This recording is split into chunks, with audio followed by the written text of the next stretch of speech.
How to remove someone from an Instagram group on Android.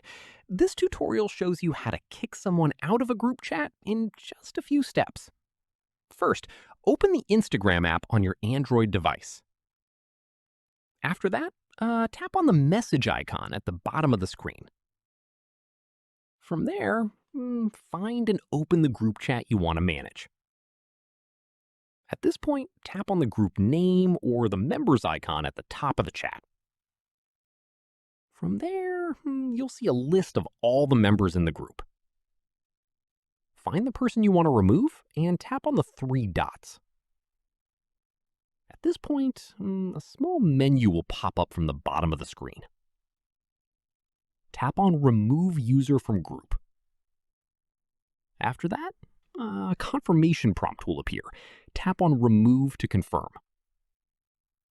Once done, that person will be removed from the group and will no longer be able to see new messages.